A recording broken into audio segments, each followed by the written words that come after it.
నమస్తే అండి. కేఎస్బిఎస్ క్రియేషన్స్కి స్వాగతం. ఈరోజు నేను చల్ల పునుగులు చూపించబోతున్నానండి. చాలా టేస్టీగా ఉంటాయి, చాలా సాఫ్ట్గా కూడా ఉంటాయి. పైన కొంచెం క్రిస్పీగా, లోపల సాఫ్ట్గా ఉంటాయండి. రుచి అయితే చాలా బాగుంటుంది. ఒకసారి ఈ విధంగా చేసుకొని చూడండి. మనకు బయట దొరికే వాటికన్నా కూడా చాలా బాగుంటాయి. దీనికోసం ముందుగా ఒక గిన్నెలోకి చిక్కటి మజ్జిగను తీసుకున్నాను. నేను ఇక్కడ 1 కప్పు వరకు తీసుకున్నాను. ఇప్పుడు ఇందులో ఉండలేమీ లేకుండా ఇలా కవ్వంతో చిలుక్కోవాలి. ఈ మజ్జిగ అనేది కొంచెం పుల్లగా ఉండాలండి, మరి కమ్మగా ఉండొద్దు. మనకి ఈ మజ్జిగ ఎంత పుల్లగా ఉంటే పునుగులు అనేవి అంత టేస్టీగా ఉంటాయండి. ఇలా ఒకసారి చిలుక్కున్న తర్వాత దీంట్లోకి సరిపడా ఉప్పు వేసుకోవాలి. అలాగే కొద్దిగా సోడా ఉప్పు వేసుకోవాలి. మనం వెంటనే చేస్తున్నాం కాబట్టి కొద్దిగా సోడా ఉప్పు వేసుకోవాలి. అలాగే 1 చెంచా వరకు ఆయిల్ వేసుకోవాలి. ఇవన్నీ కూడా ఈ మజ్జిగలో కలిసేలాగా ఒకసారి కలుపుకోవాలి. మనం వేసిన సోడా ఉప్పు ఇంకా ఉప్పు ఈ పుల్లటి మజ్జిగలో రియాక్ట్ అయ్యి కొంచెం బబుల్స్ లాగా ఏర్పడుతుంది, పొంగుతుంది కొంచెం. ఇలా పొంగటం వల్లనే మనకి పునుగులు అనేవి చాలా బాగా వస్తాయండి. ఇప్పుడు ఇందులోకి 1 చెంచా వరకు జీలకర్ర వేసుకోవాలి.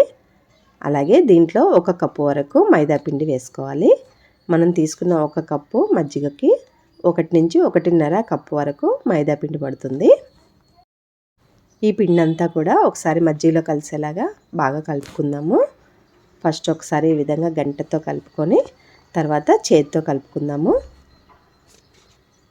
ఈ పిండిని ఎంత బాగా కలుపుకుంటామో మనకి పునుగులు అంత బాగా వస్తాయండి. ఇక్కడ నేను వీడియోలో చూపిస్తున్నట్టు ఈ పిండిని ఇలా కొట్టుకుంటూ కలుపుకోవాలి.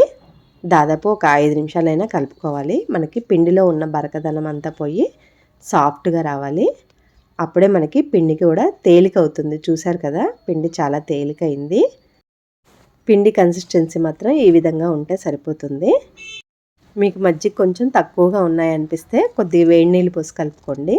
మూత పెట్టేసి ఒక 10 నిమిషాలు పక్కన పెట్టుకుందాము. 10 నిమిషాల తర్వాత ఇలా కొద్దిగా పిండిని తీసుకొని పునుగుల్లాగా ఆయిల్లో వేసుకోవడమే. నేను ఆల్రెడీ స్టవ్ పై ఆయిల్ పెట్టుకున్నానండి, వేడెక్కింది. ఇలా వేడెక్కిన తర్వాత కొద్దిగా పిండిని చిన్న పునుగుల్లాగా వేసుకుంటే మనకి వెంటనే పైకి తేలుతాయండి ఇవి. ఇలా వెంటనే పైకి తేలాయి అంటే మనం పర్ఫెక్ట్గా కలుపుకున్నట్టు పిండిని.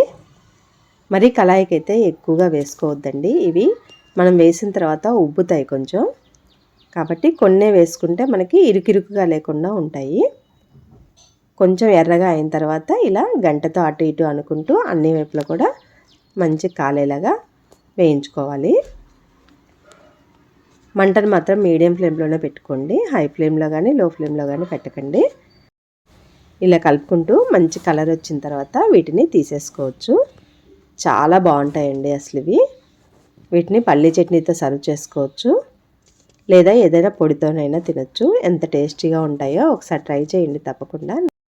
వీటితో పాటు కొంచెం ఉల్లిపాయలు కూడా పక్కన పెట్టుకొని తిన్నామంటే ఇంకా టేస్టీగా ఉంటాయి. రెసిపీ నచ్చితే మాత్రం తప్పకుండా లైక్ చేయండి, షేర్ చేయండి, సబ్స్క్రైబ్ చేయండి. Thank you.